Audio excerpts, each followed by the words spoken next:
Hello and welcome to the Recursive podcast. Our next guest is a computer engineer who dropped his PhD to create an online platform to ignite kids in Bulgaria to learn. Darin Madzharov created Ucha.se a decade ago. His edtech platform offers video lessons and tests for all grades in the public school system in Bulgaria. Over time, Ucha.se turned into a tool for teachers to inspire kids to study. Now, more than 60% of the schools in the country have a subscription to your platform. In 2020, Darin created an international version of the platform called eduboom, and it is available in Romania, Spain, and Italy. Darin Madzharov, welcome to the Recursive podcast. Thank you very much. It's been a while since we last talked to each other on a podcast, quite a long time ago, but so many things has happened in a positive way towards Ucha.se and the impact it's having on the Bulgarian education system. So congratulations. Thank you. Yeah, a lot of things have changed. I think we are growing. The team now is more than 300 people. When we met last time, we were in a very strange office. Everything was very basic, and we're growing as a team, as an organization, as results as well. So I think we're on the right path.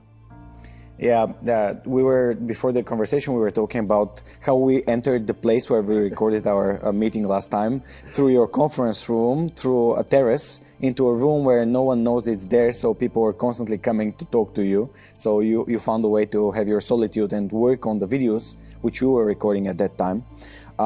It's important to be creative, you know. We Bulgarians are famous with this, that we can be creative in every single situation. We had a lot of funny situations in this apartment there. For example, we had famous people narrate videos for us. And a lot of very famous singers would come to the office and we would tell them to come to the studio. It was very funny. It was very funny because they were really amazed by what they saw. So how did, let's go back a bit, how did an engineer jump into the business of content creation and particularly education? I think I've had this entrepreneur mindset from a younger age. When I go back, I see some situations where I didn't like some things and I wanted to change them. And when I was doing my PhD in Belgium, I saw that my sister needed some help. And she would call me from time to time. I was in Belgium, she was in Bulgaria. And from time to time she would call me and ask me to explain to her some concepts.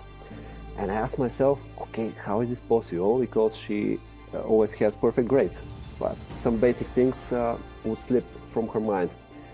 And I asked myself, what happens to the other students that don't have this support? And then I started recording some videos for her, and I asked her to show them to her classmates.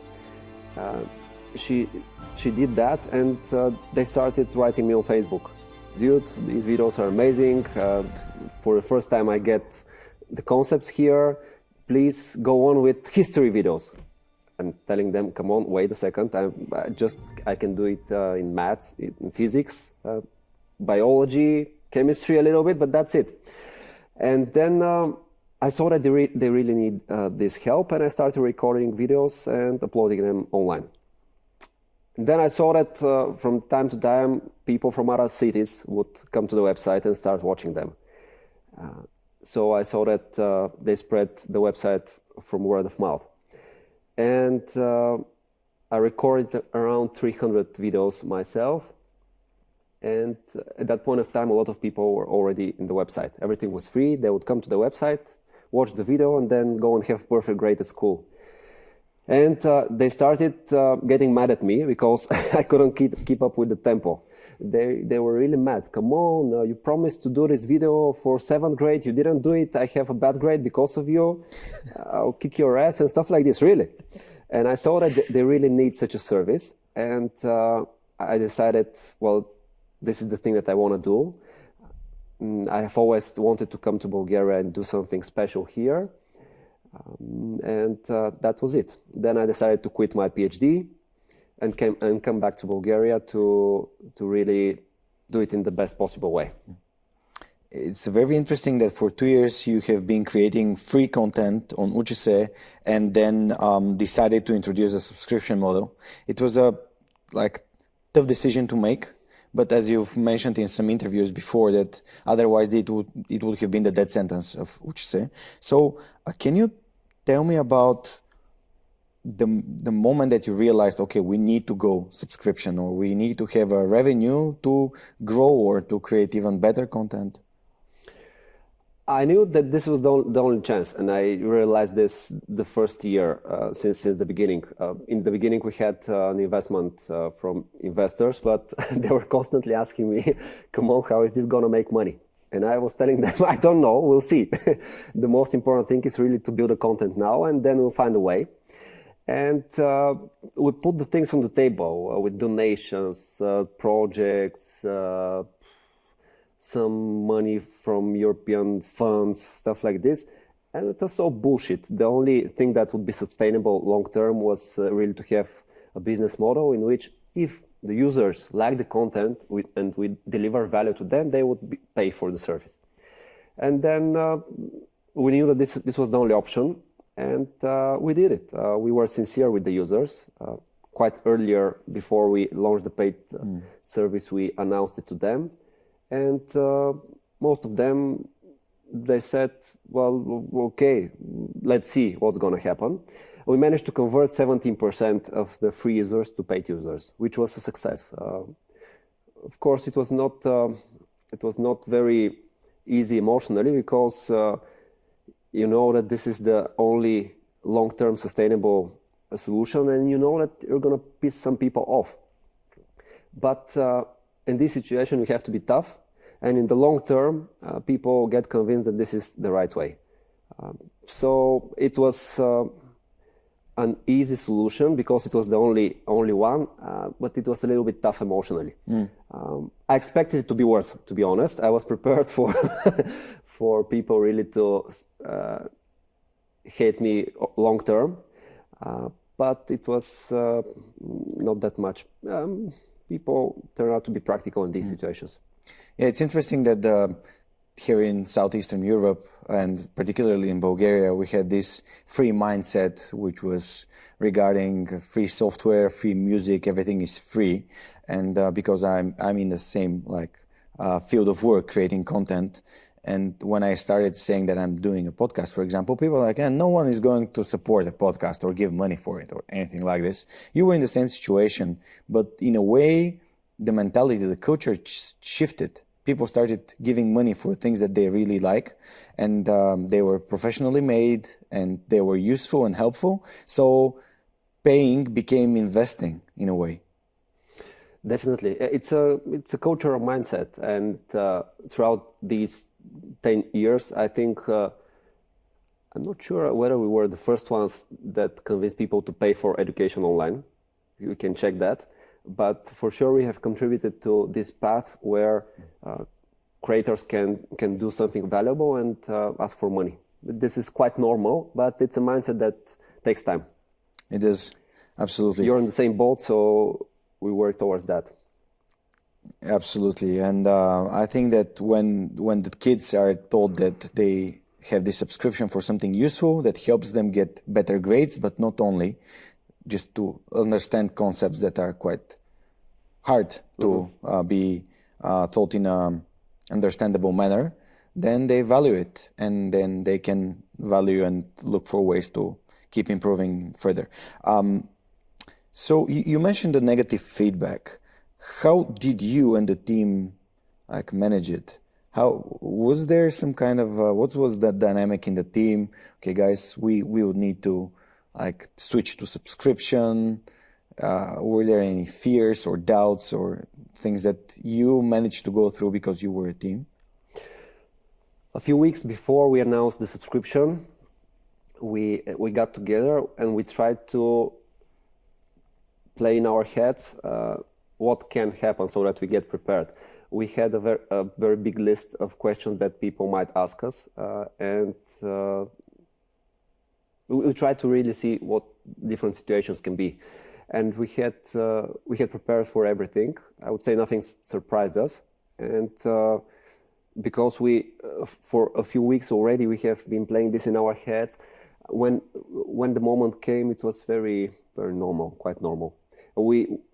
Before that, I remember that I was prepared not to sleep for a couple of days because I was expecting really a lot of criticism from people. And I said to myself, I have to be awake for a few days so that I can support the support team that we have and explain the situation to everyone. And we had a few people there. We were all ready to stay awake for even a week with very little sleep so that we can cope with everything. But nothing amazing happened, and I slept all the days after that. It's normal. So yeah, some people say that luck is when the preparation meets the opportunity. It looks like you went into this battle well prepared. You have said, and basically through your actions, it seems that your mission really is like to help Bulgaria's education improve. And now, like 60% of the schools and more in Bulgaria have subscriptions to your platform.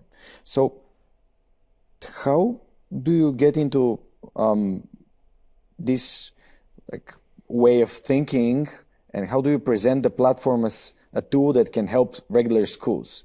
Because, you know, teachers have this ego that they know, and the students are there to listen. So how do you enter the system in the way that you did? I said to myself in the beginning, what is the best way to go about that? What can convince people throughout the whole chain? Because it's a whole chain. Student, parent, teacher, principal, minister, society. And then I said, if we manage to convince students and they start loving us, then what is the parent going to say? No, you're not going to use this website. If the teacher sees that students learn from a platform and they have better grades and they have higher engagement with the lessons, what are they going to say? No, I'm not going to use this website, or don't use it. If the minister sees that 60% of the schools have subscription, what is he going to say? No, it's a bad service. And if the society sees that there are 100 million videos watched, delivered lessons, what is the society going to say? So it all starts from the students. And I said to myself and as a team, we said the most important thing is really to start a good relationship with the students. And that's how we concentrate on. In the beginning, a lot of people were giving me advices. From the first day, you should go to the minister and tell him this and that. You should go to every single principal in school and so on and so forth. But for the first year, we concentrate on the student. They started loving us. They saw that we deliver value to them, and from then on, that's what it happened. Parents saw their children learn with interest, something that they haven't seen before. Teachers saw that some students that didn't have even hope for them have better grades, and they started asking them what's going on. And then principals saw that after teachers started using the videos in the classroom, they saw that something is happening. And that's how the conversation starts. You targeted the key player of the education. Yes, always the answer is focus on giving value to the user, to the core user. And then it all starts from there. How would you measure like what the impact of Ucha.se has been on the society? It's difficult because, for example, how do you measure the factor that a parent sees his or her child learn with interest for the first time? With numbers, it's very difficult to see. Feedback? Feedback, yeah. The numbers are very, very impressive. 100 million watched videos, more than 1,200,000 registered users. And so on and so forth. But I think the stories that we receive every day are the ones that matter. They're really hard to measure, but little by little, that's how a society changes. When you see a change in the family, for example. And then from then on, now in the other countries, for example, in Romania, we see the same story starting all over. Every day we receive letters from schools that want to start using the website. They have discovered it, they have tried something, they want to use it. We receive emails from parents that are telling us that they are amazed by the results that their children get. So that's the impact that I want to see. Oh, all right. When the pandemic hit back in 2020, you opened the platform for free. And what did you learn from that experience? Because you were obviously open to share more and more to the students that were basically suffering the most from this. Because currently there are people that there used to be kids that have not met their classmates, and they're in like third year in school.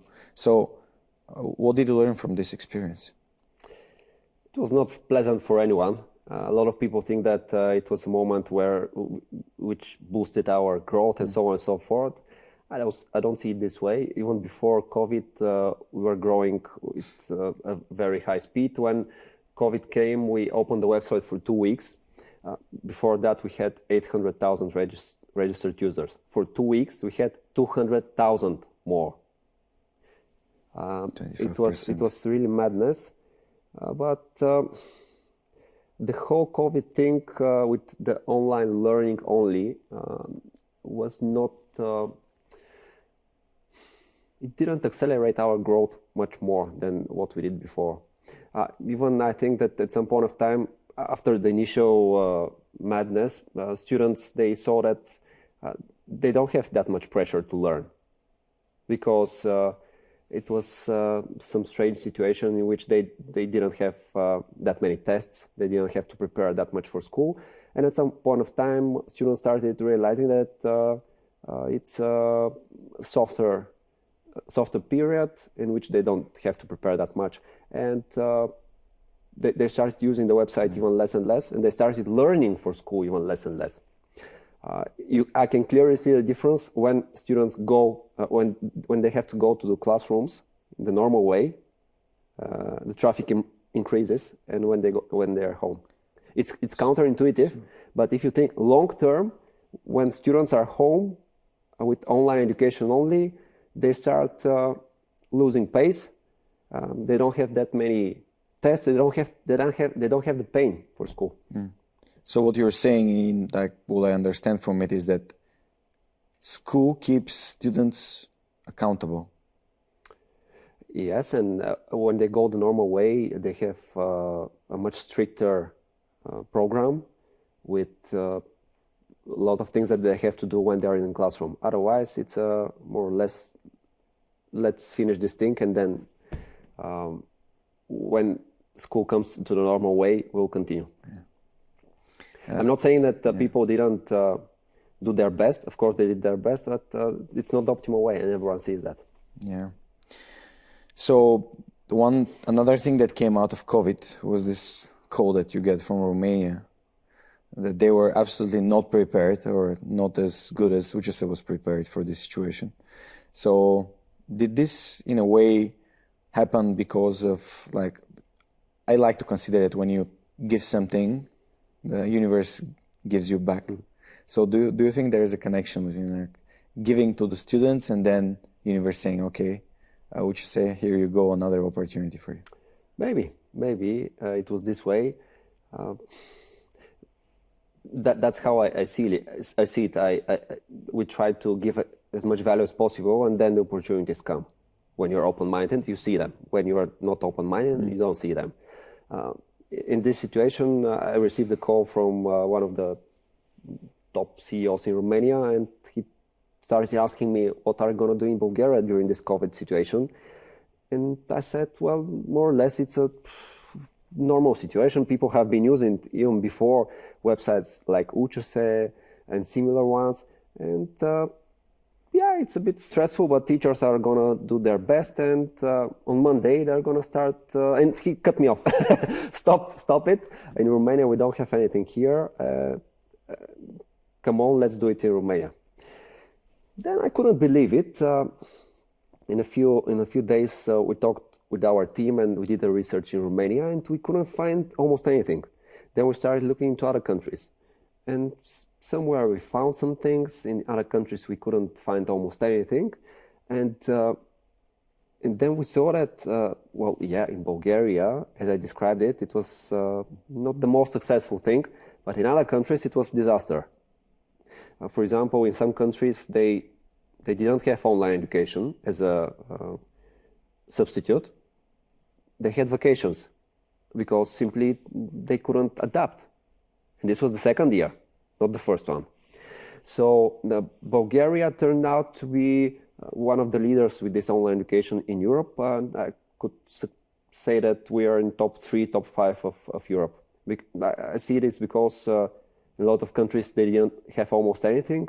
And very often we received emails from outside of people who are asking for advice from us. From other countries, they are trying to copy some things from Bulgaria. This is not something that we're used to, but that's what it happened. So you started a conversation about being adaptable, and like it seems that here we are being in the situation where adaptation is of vital importance and some preparation, of course, and having the tools in place. But yeah, it seems a very good team, like combination, being adaptable and having some preparation. Not the perfect one, of course. No one was prepared for the Black Swan. But what about the cultural differences? Did you take into account like the difference between Bulgaria and Romania, and of course Italy and Spain, which are like southern countries, but yet so different from us? One of the criteria that we were using to select the countries that we want to expand were the following. First, not too much competition. In these countries, they didn't have almost anything. Bigger markets. And the third one was similar culture. We also were looking in other countries. For example, Romanian people are very close to Bulgarian ones. Italian, Spanish, they're not that different. In Turkey, they are much more different from us. China, very different. Finland, much more different. So we have the feeling that we know Romanians, Spanish people, and Italians in a much better way. They are similar to us. And it's very important when you have to explain something, when you have to create a brand and tell the story to the people, that you have to know them very well. One of the things that stick into my mind while reading and preparing myself for the interview was the fact that you didn't basically create subtitles or narrate the videos with different languages. You created them from scratch, more or less, based on the educational system in the country. So how was this possible? Even without the extra capital that you didn't get anything like after the initial investment that you got? Yeah, we're financing everything from our profits. Well, it's again simple. Do you really want to deliver value, or you just want to create headlines? We want to deliver value. And how do you deliver value? The Romanian student has to go home from school tired, and they have to open the website and they have to really see the exact things that he or she needs for school. If they see a video in Bulgarian with subtitles, which is not matched to the official school curriculum in Romania, it's not gonna do the job. We want students to really get 100% value. That's why we follow the official school curriculum in Romania, in Spain, and Italy, and we create the videos from scratch. We reuse some things, but very little things, the school curricula are very similar, but even 20% difference makes us do the videos from scratch because we want to do them in the best possible way. We see this as a marathon. We're not rushing to create the videos for 1 year and then be the kings of the world. We want to really do it, if it's needed, slower, but with very good quality. Awesome. Getting you back on the expansion without raising additional capital, having such amazing numbers like 1 million plus users, it seems that it won't be very hard to like ask for additional capital to expand. Why did you decide to go with this strategy, to use the funds that you already generated and not look for? It's again simple. We have money in the bank. What shall we do with it? Invest it back. Yeah, invest it back. That's the smartest thing. From time to time, we release dividends, but you cannot get all of it. What are we going to do with it? It's very simple, you know. We bought an office in Varna. and then we want to expand the business. That's the simple story. We have a lot of offers from very high-ranking investors that want to come in, but I'm telling them, we don't need the money. What are we going to do with it? Later, if you really need it, and if we decide to expand not to 3 to 10 countries, then we're going to need money from outside, and then it's a conversation. But currently, we're fine with this. Mm. One thing that really stands out when you're talking is the value that you place in it, like the simplest unit in the education, which is the student. Like even now, talking about venture and capital, you don't actually care about it. You just have the money in the bank, and you care about valuable content for the student. And have you had, like, because you started in at the time that you started, probably some of the students now are entrepreneurs or doing something like with their lives, getting in professional direction. Have you had any feedback from someone that you helped through Ucha.se to get through high school and get on a career path? A lot of people. Yesterday, I met one of my colleagues in the office. We are many people, and I meet every day different people in the office. And this girl told me, we met in the kitchen, and she told me, she almost dropped her knife, and she said, I've watched you only on TV, and I've watched hundreds of your videos because I was at high school. Then I graduated, and it was all my dream to come and work with you. And then it's true, and I can't believe it. A lot of people. Yeah, some of them are joining the mission. Yeah, a lot of people became doctors. For example, we have tens of stories which sound in this way. Some people graduated from high school, and they couldn't cope with the exams to become a doctor, to become admitted to a university. And then they found our website. We have specialized courses for this. They managed to have almost perfect grades. They graduated after that. And then now they're working this. It's amazing. And I can imagine that in a few years I can go to a doctor's room and I would meet a person whom Ucha.se has helped before. That's amazing. Yeah, and now you're expanding into other markets too. Yes. So keeping my fingers crossed for even bigger successes in these larger countries, and then changing the world for the better. What do you think are the biggest costs when it comes to going into a new market, launching a product in a new market?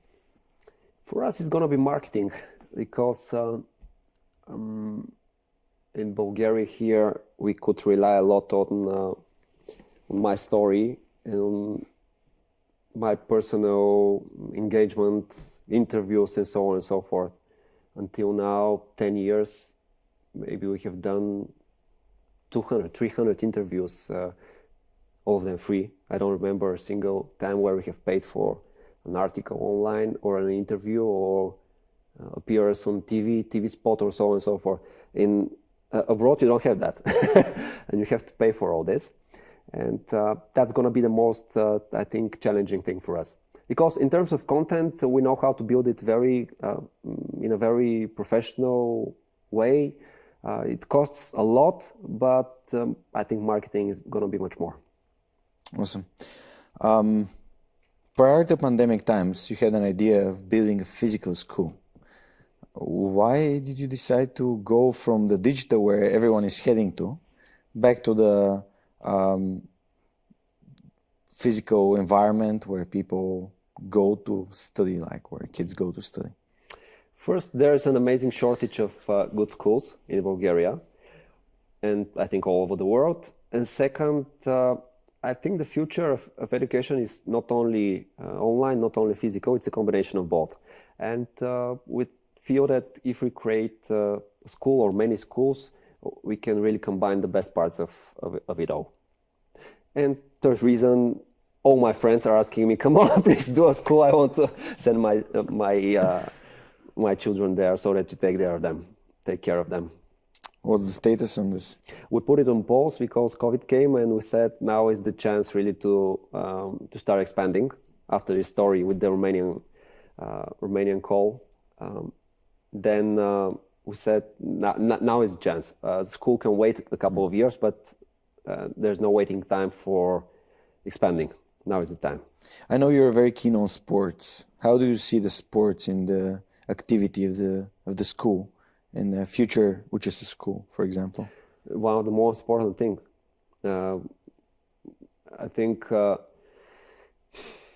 I can hardly imagine of something that can prepare a person for life better than sports, whatever it is, football, basketball, or something else. There you learn discipline. There you learn team skills. There you learn everything that you need for life after that.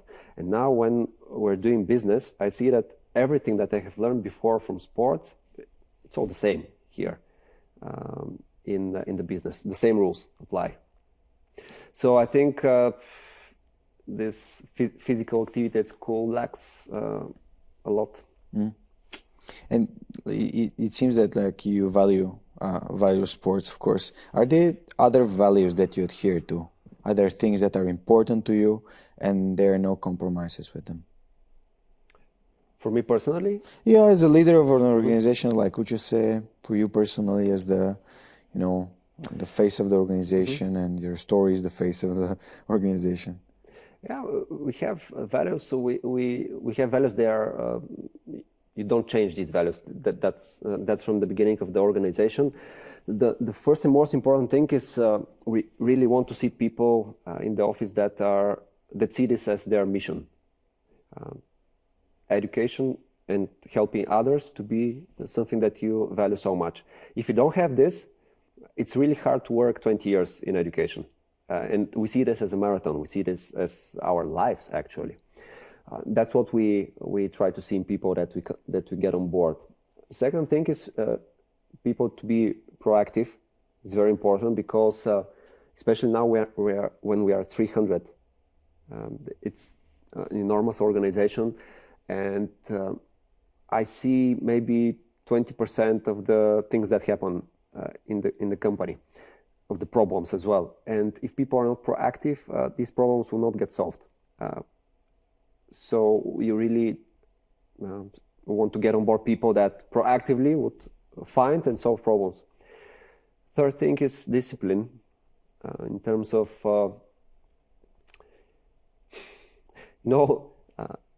to build something amazing, you have to do it for many years, and a lot of the days are similar. We have this amazing story that in the lives of entrepreneurs, every day is different. You get up, the sun is shining every day, everything is amazing. Most of the days are similar, and you have to really have the persistence and discipline to execute. The things that happen around us, most of the things are not amazing ideas. They are ideas, good ideas, but they need amazing execution. And for example, now when we go abroad, the idea is the same. It's not something revolutionary, right? But we have to execute it in the most perfect possible way. Otherwise, it's not going to be worth it. And now everyone can get this idea and copy us abroad, and in Bulgaria even. But it's the perfect execution and the discipline to do it for 10, 20, 30 years that makes the difference. And I think that there are not many people that can really concentrate on one certain project, idea, whatever, for many, many, many years. But that's how great things happen. It's history that tells us that. How do you filter like missions by words and by actions? I mean, how do you see the spark of like changing the education for the better, changing the future, giving to others? How do you see it in the people that you hire? I'm not sure I got you. Yeah, it's like how do you find it? How do you identify that this person has it? Well, it's again very easy. You feel it the first second that you meet this person. This cannot be played out. Even the best actor cannot really lie to us now, because when the person with passion comes in the room, the energy is amazing, and you feel it. There are people that applied for some jobs 3, 4, 5 times, and they got rejected. And on the 6th time, they managed to get the job, and they're telling us. I was amazed by this. There's one girl that applied 4 times throughout the years. She didn't apply anywhere else. She wanted this job, and every time we rejected her. I'm not sure why, but that's how it turned out. And on the 5th time, it worked out. And once she told me that story, and it's amazing. Most of the people that we have on board are such kind of people. They are so passionate about this that they're ready to fight for it long term. Awesome. Yeah, the marathon is a perfect metaphor for it because it's going to suck at some point and you need to keep going. It sucks a lot of times. Yeah, it does. Yeah, there's a amazing story of Fram, the Norwegian ship that made it with the first people who went to the South Pole, and how important it was for the people to have this same mission and like the vision to go together. And they managed to go there and be the first ones to conquer the South Pole. So that's great values to be looking for the mission and the energy in the people. How did your role evolve through these 10 years? I mean, you started it during your student times, PhD times in Leuven, in Belgium, in Germany. You started doing these videos on your computer without any additional like fancy mic. And now, what are you at the moment as a role and or part of the organization? It evolved in a very interesting way, and from in the beginning, I recorded videos. I have recorded more than 1,000 videos in total, maybe more, maybe close to 2,000 throughout the years. In the beginning, I was concentrated only on videos, and then after that, I started a Facebook page, uploaded some photos there, the first steps of marketing. Then my role evolved into finding investors, then into teaching the first other people how to record videos. At some point of time, I stopped recording videos and I was overseeing the people that really recorded. Then my role evolved into building the team. At some point of time, we got like 15, 20 people. And then my role had to change from very hands-on person to building the organization. Then after that, at some point of time, I really concentrated only on the leaders of the team, and now my obligation is mainly for the next phases of the product that we deliver, and marketing and team culture. These 3 things: product, marketing, and team culture. I don't know if someone ever like asked this question, but how do you learn? Because in Bulgaria, learn is like Ucha.se. Mm-hmm. So how do you learn? How do you learn new things that are necessary for your position? From people that I admire. I think the most important thing is really to be in a circle with amazing people. And when you're with such people, it's inevitable that you grow. It's simply inevitable. Even if you have a bad day, someone of those people, your friends, they're going to call you, and you'll go out to a coffee with them and you would learn something new. So when you're with circle with amazing people, you learn every day. It's inevitable. They share articles to you every day. Now on my phone, I have 10 things that I want to read now after the interview because some friends already did that to me. They would email to you something important. After that, in the evening, we would go to a dinner. We would share some stories from the day. You learn from their experience. Then we'll go to a vacation with these people. We would have fun, but from time to time, they would drop a diamond that you catch, and you see how you can incorporate this into your vision. On the contrary, if you are not in the right circle, what happens? Now, for example, after the interview, someone would call me to go and drink. I can get drunk in the afternoon. After that, I will not be in good shape. After that, they would ask me to do something else. They would tell me, come on, don't work that hard. You're rich already. What do you want? Money is bad, and so on and so forth. And I saw that, and I have really paid attention to my circle and selected it. It's not, it's hard work to create a circle with such amazing people. And I think that if there's one advice that people should put into their lives is to really create this circle of people around them. It's not given. Everyone can look around their circle now and they would see 20, 30, 40 people. You select these people. And if you don't like someone or you constantly hate someone or someone is influencing you in a bad way, just replace him or go somewhere else. And when you are in the boat with the right people, then the wind is very much helping you all the time. Awesome. I admire the environment as a perfect soil for both becoming an inspiring person and leader and demolishing your own success. So thank you for sharing it. How do you manage to grow the next generation of leaders in your organization? Is there like a system that you do? Like, how do you find the right people to get into this like next generation of management? I see someone with the right energy, right approach. This is a person that is really burning to learn new things, to work hard. This is the first thing.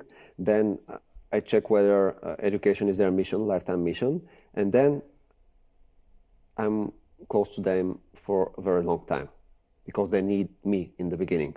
And little by little, I start disappearing, little by little.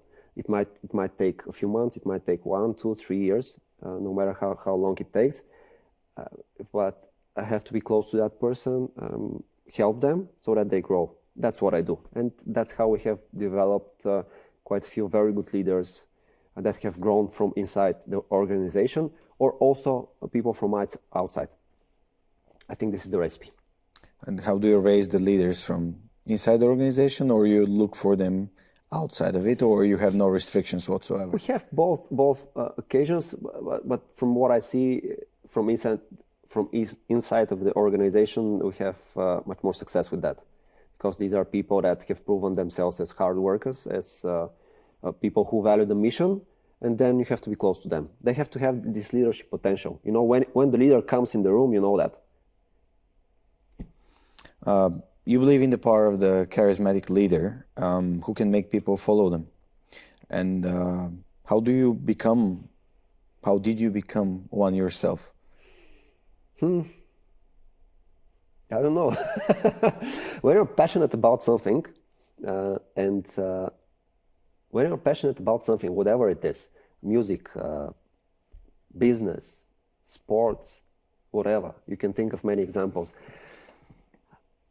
People see this from very, very long distance, and they get inspired when they see such people. I'm so passionate about what I do is that maybe the devotion that I have for this and the way that I share this sparks some interest in other people. And this is the first important thing. And then the next important thing is really to not concentrate on yourself. For example, from very early on, I saw that I'm not the important one. I'm not important one. Even when I talk to someone, I really concentrate on the other person's needs, interests, and I don't care how I look at the moment, whether this person would like me. I'm trying to help them in the best possible way. I think these are the two most important things that the leader should have. Do you ever lose motivation or stamina, and how do you deal with such cases? No, I don't lose motivation. I've never asked myself if this is the right thing. I've never asked myself, I've never doubted myself whether this is something important that I do. yeah, you have some bad days in which you are not in the best possible shape, but you recognize that, and you're saying to yourself, I'm going to do the best thing that I can today. I'm going to take a rest, and tomorrow I'm going to have a better day. Again, it's a marathon. If you are with the mindset that it's a sprint, and if I cannot deliver today, then it's the end of the world, it's a lot of pressure, and it would crush you. I think that's why a lot of people in leadership positions, they simply get crushed by their work, because they see it as a sprint, not as a marathon. I do a lot of sports throughout the day. I go to singing lessons. I try to develop myself as a person as well, so that I can even be better at my job. And to be honest, I'm having quite a good life. It's not scary at all, and have enough energy, motivation for many more years. I hope I'll be healthy and in good shape for a long time. Yeah. Is there any particular way that you take care of yourself to stay in good shape? Because you already mentioned rest. For me, rest and physical activity are very, very important. Yes. I have trainings 3 times a week with a trainer, personal trainer, and these are fixed times. No matter what happens, I finish it, I stop everything and I go to the training. And when I'm there, I'm in another world. I cannot think about work, because it's physical activity. You have to be devoted there. After that, I go back to my work activities. When I have singing lessons, you cannot think about work. So you simply book into your calendar things that would take you out and put you somewhere else, and you would not be able to think about work or whatever it is for some time. And after that, I'm very refreshed. On the weekends, I try to party a lot with some friends. We travel a lot. Again, I'm in another world, and that's how when I work, I'm so focused. I enjoy it. I'm not overworked, and I have a lot of energy. I know that you're playing the guitar. How did you learn to play the guitar, and why? My parents are around 60 years old, and they're from another generation. And I started looking at how they have fun. And they gather, they talk to each other, they listen to music, they dance, they sing, they play different instruments, they travel in nature. And when I compare this to the modern way that we have fun, go to discos and stuff like this, I said these are incomparable, in my opinion. And I saw that they're having much more fun than we are having. And one of the most important things that I saw is that they're having much fun with music. And then I said to myself, okay, is it that hard to learn playing the guitar?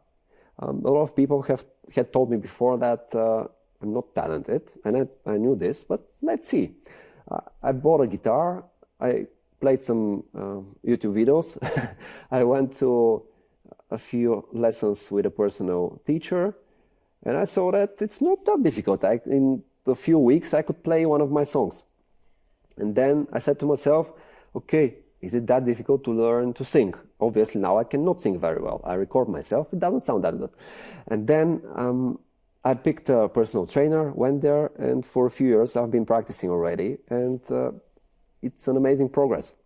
Again, I'm not Elvis Presley style singer, and I don't have aspirations to do amazing concerts, but I want to have fun, and I have to develop these skills so that we can gather with our friends and really enjoy it. And I can tell you, since I started developing these music skills, my life is much better in terms of having fun. What about in terms of work? Does it help you to look the problems and situations from a different angle? We were having quite a lot of debates whether we should have an app, because until then we had only the website, which was responsive, and from mobile you can open your browser and open it from there. And we're all the time against this app because it's another thing. You have to support it. Why do we have to? Why do we need an app? When I started practicing the guitar, I noticed that if the guitar is lying on my bed and I have easy access to it, when I go around the bed and I see it, I would sit on the bed and start playing it. If it's somewhere else, for example, where I don't see it, then I play much less the guitar. And then when we opened the discussions again about the app, then I said to myself, if we don't have an app, the guitar is not on the bed. Students do not see it on their screen. And it's 1 second more of an effort to open the browser and to go there, but it's different. And I saw it when you have to build a long-lasting habit, everything has to be very easy and frictionless. And we did this app to make everything very, very frictionless. I'm not saying that this was the only argument that we used and it's that simple, but these small things from your personal life help you really see other things from a different perspective. Yes. Spectacular. Yeah, love this. I really try to do it in my life too, to make easy access to everything that's important to me. Yeah. So this is how I pick my gym, this is how I pick whatever I do, easiest possible way. And people are like, how are you so persistent? Because I make everything that I do easy. Exactly. So thank you for sharing it. There is one final question that I would like to ask you today, Darin. What would you like to be remembered for?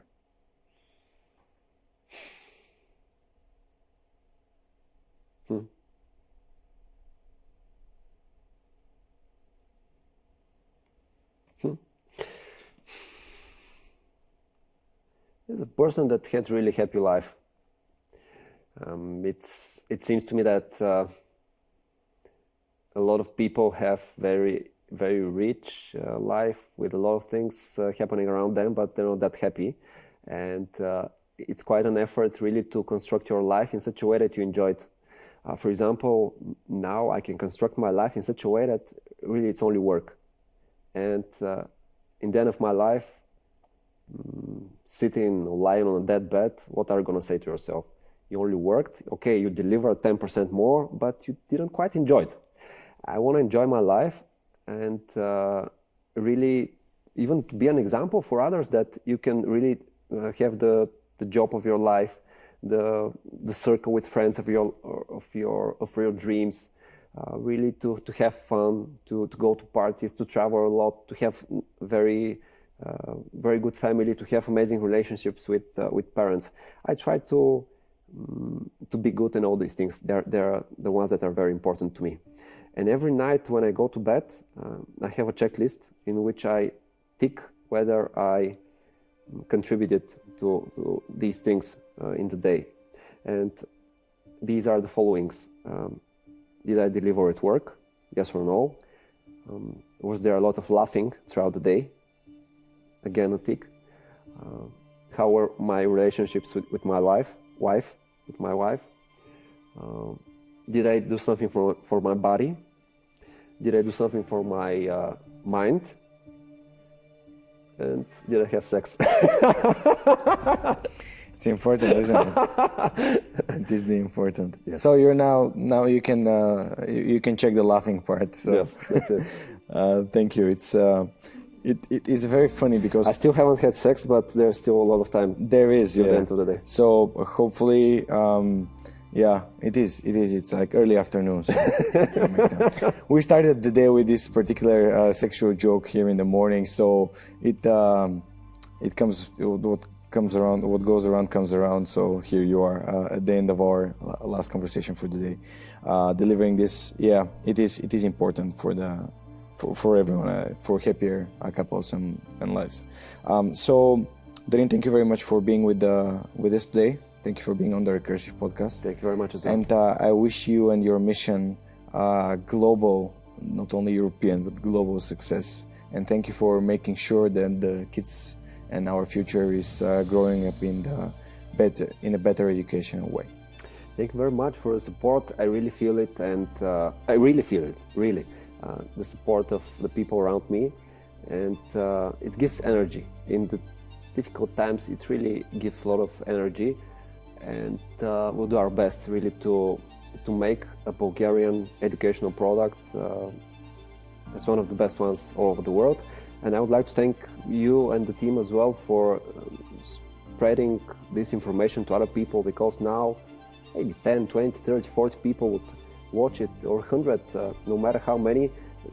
Maybe one, two of them would start something, and maybe one of them would create something successful. That's how successful stories are born and done. I've also watched many videos and learned from much more successful people than me, and do it all day and see how valuable it is. So thank you. In the next episode of the Recursive podcast, we welcome serial entrepreneur and angel investor Stefi Vasiliopoulou. Up until recently, 4 months ago, I wanted to find a way to give back and support these young entrepreneurs or young women that want to launch a business. And this is why I am a mentor, this is why I'm an angel investor, this is why I'm doing the podcast. So creating this network with Stella Samarzi, my co-founder, was exactly that. It was a solution to this problem. We saw that there was no professional network in Greece that could provide tools, knowledge, and the community for women in Greece. And if you are just as passionate about innovation as we are, hit subscribe for the Recursive podcast on YouTube or your favorite podcast platform. We're everywhere.